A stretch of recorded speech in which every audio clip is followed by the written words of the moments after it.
Welcome back to World Crisis Radio. So, derivatives, toxic, exotic, troubled, the Troubled Assets Relief Program, the TARP, the bailout of Paulson and Bush, supported by Obama, Pelosi, and Reid of September-October 2008. It deals with troubled assets. What are troubled assets? They're derivatives, all of them. Some of them are based on subprime mortgages, but they're not really based on them. They're side bets made while watching the bubble of subprime mortgage going up and then ultimately crashing down. So force over-the-counter derivatives out into the public, but do it thoroughly with a vengeance. Make all derivatives reportable, all over-the-counter derivatives, all private contracts, no more secrecy, all out in the open. Sunlight, transparency, as they say. On-balance sheet, no more off-balance sheet derivatives. That is finish. No special treatment in bankruptcy. Indeed, gear the bankruptcy law so that derivatives go to the end of the line. They get triaged first. They get paid last. The Volcker rule and the Senator Blanche Lincoln stuff about commercial banks not selling derivatives, good, but take it all the way to the full Glass-Steagall, the full New Deal measure. Either a bank or an insurance company or a brokerage, but no more than one. You choose. Ban credit default swaps. Outlaw them. They are already illegal. They represent selling insurance without being an insurance company and without registering and doing all the things that an insurance company would have to have, such as capital reserves, reinsurance. They don't have any of that. They're essentially fly-by-night, do-it-yourself insurance. Illegal. Ban them. Wipe them out. Oh, and of course, in Obama's, the Dodd-Obama, I guess we can say now, derivatives proposal, there's another big bureaucracy. This is a disaster.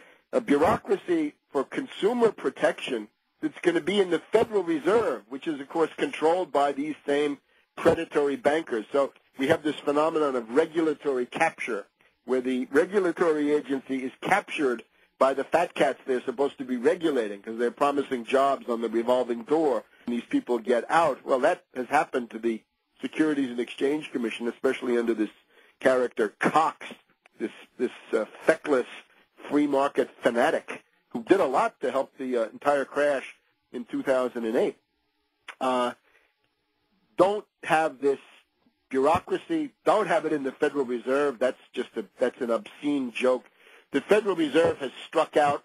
They struck out in 1929 on the stock market crash. The Federal Reserve struck out in 1933 on the banking crisis. They struck out in 1987 on the stock market crash. They struck out in 1998 on the long-term capital management crisis. They've struck out now in 2008, and they continue to fail and fail and fail. So let's give them another agency. No, do some simple things. Outlaw adjustable rate mortgages. They're a disaster. They should not be allowed. They're not typical of the United States. The British mortgage system, generally adjustable rate mortgages. We don't need that here. No more adjustable rate mortgages. No more payday loans. No more predatory lending. Wipe it out. Nice, right line prohibition. Not much bureaucracy needed when it's a clear ban that it can't be done. So outlaw credit default swaps. Outlaw synthetic CDOs. That is the CDO squared that brought down Bear Stearns, Merrill Lynch, and Lehman Brothers. What are we waiting for? How many more of these banking monsters have to blow up? How many more depressions do we want to have created by CDOs before we ban them? Ban them. Don't leave it to the free market. The free market created them.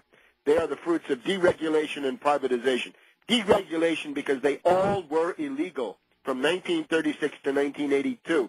The New Deal was right, and the Austrians and the Chicago boys were wrong. They've struck out again. Milton Friedman, von Hayek, and von Mises strike out again, and their dead hand now reaches into your pocket through the TARP and the rest of this stuff, which they claim not to want. They just create the situation where it becomes unavoidable given the way these things work.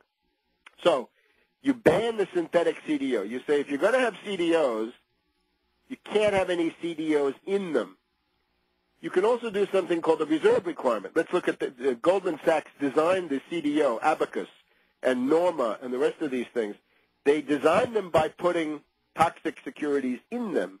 Let's have a reserve requirement. Let's have another layer of protection. Let's say, Goldman, you're going to issue these abacus things. You keep 20%. Anything you issue, you hold on to 20% of it. So if there's a big loss, you'll get hit. You'll have some skin in the game.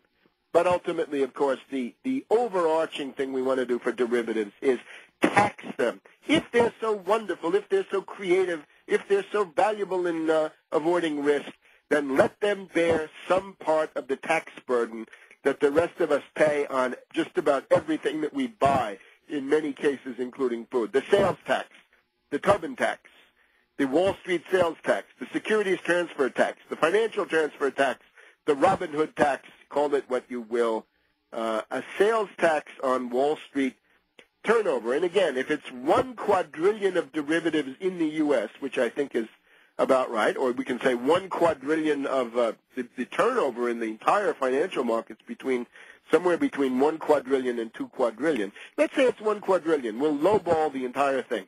That means 1,000 trillion of derivatives and other speculation. A 1% tax is 10 trillion, and 5 trillion stays in the U.S. Treasury, 5 trillion available to distribute among California, New York, Illinois, and every other state in proportion to population and all the rest of it. Fair shake for all states. Revenue sharing, we might call it.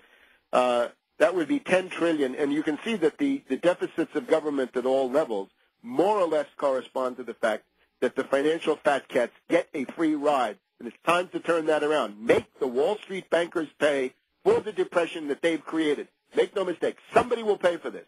So if your only line is, I don't like the government, you lose, you will pay. That's a losing strategy. The winning strategy, potentially, if we can mobilize, is to say no to the value-added tax, no to the tax on haircuts, bowling balls, and all the rest of it. Tax Wall Street. Wall Street is the object of tremendous hatred.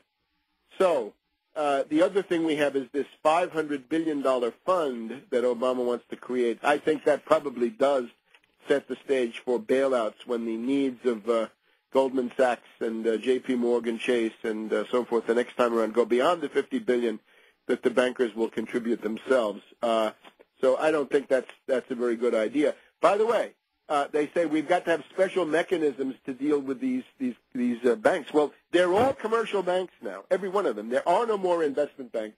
They're all members of the Federal Reserve System. They're all subjected to the Federal Deposit Insurance Corporation rules, and therefore they should be wound up. And it's another Friday afternoon, we're issuing our call. Sheila Bair, Federal Deposit Insurance Corporation, where are you? Shut down. J.P. Morgan Chase, Citibank, Bank of America, Bank of New York Mellon probably makes it, and a bunch of others, because they are bankrupt, and you're not applying the law. This is, in this case, we could probably pass new laws, but we have existing laws that should be used to wind up these companies. They're hoarding the derivatives on their books. They don't want to sell their derivatives or get rid of them because the price discount, the haircut, the bath that they'd have to take on their derivatives is so huge, they'd have to write down all the other derivatives, and that would technically bankrupt them, which, of course, they already are, bankrupt and insolvent. But you can see what they've done. Remember that the TARP was originally designed to buy derivatives from banks, but that the banks then said, no, we don't want to sell you those because the price is going to be so low that all of our assets will be wiped out if we start selling these things. So that was when Paulson shifted his ground and said, instead of buying the derivatives, we're going to use this to put money into the capital of banks. So it means that the banks still have most of these toxic derivatives on their books. There's been some diminution in the case of AIG, but for the banks, they're basically all still there. These institutions are bankrupt. Mark those derivatives to market, not to model. Mark them to market. They're all bankrupt. And Sheila Bair, some Friday, come in and shut down the 3 or 4 or 5 or 6 biggest banks in Wall Street. We don't need any legislation. We've got it on the books. We just need public servants who are going to do something for the American people. So we will be in touch with you at tarpley.net. Tarpley.net, always the ticket, and we'll see you next week.